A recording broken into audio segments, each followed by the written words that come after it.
श्रीगणेशाय नमः। नारद उवाच प्रणम्य शिरसा देवं गौरीपुत्रं विनायकम्। भक्तवासं स्मरे नित्यम् आयुः कामार्थसिद्धये। प्रणम्य शिरसा देवं गौरीपुत्रं विनायकम्।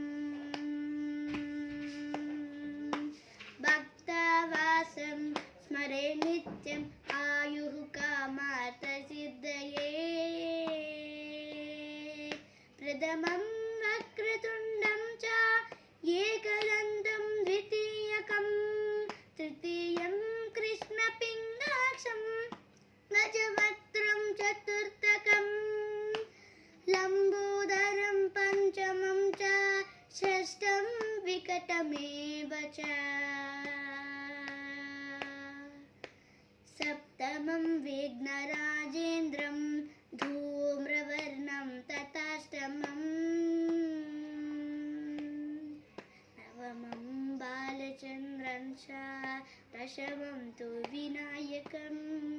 एकादशं गणपतिं द्वादशं तु गजाननं। द्वादशैतानि नामानि त्रिसन्धिं यः पठेन्नरः न च विघ्नभयं तस्य सर्वसिद्धिकरं प्रभुः।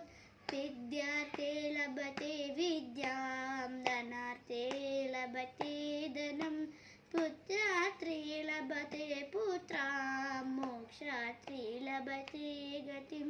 जपे गणपते स्तोत्रं षड्भिर्मासैः फलं लभेत् संवत्सरेण सिद्धिं च लभते नात्र संशयः।